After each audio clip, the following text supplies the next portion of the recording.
নমস্কার। আজকে আমরা চলে এসেছি ত্রিপুরার বিখ্যাত একটি মন্দির পরিদর্শন করার জন্য, যার নাম শাক্যমুনি ওয়ার্ল্ড পিস প্যাগোডা। এটি এক ধরনের বুদ্ধ স্তূপ যা শান্তি ও সম্প্রীতির প্রচারে নিবেদিত। এই স্তূপগুলি বিশ্বজুড়ে অহিংসা ও আধ্যাত্মিক ঐক্যের প্রতীক হিসাবে নির্মিত হয়, যা শাক্যমুনি বুদ্ধের শিক্ষা থেকে অনুপ্রাণিত।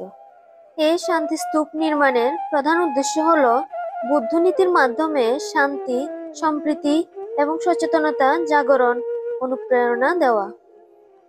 মন্দিরের চারপাশে কতগুলি ঘর দেখতে পাচ্ছেন, এই ঘরগুলিকে বলা হয় উপস্তূপ।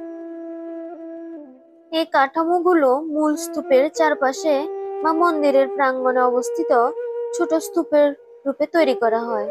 এগুলির মধ্যে প্রায়ই ধ্যান, প্রার্থনা ও প্রতীকী উদ্দেশ্যে ব্যবহৃত হয়। আপনারা দেখতে থাকুন এই অপরূপ সৌন্দর্যে মণ্ডিত এই মন্দিরটি।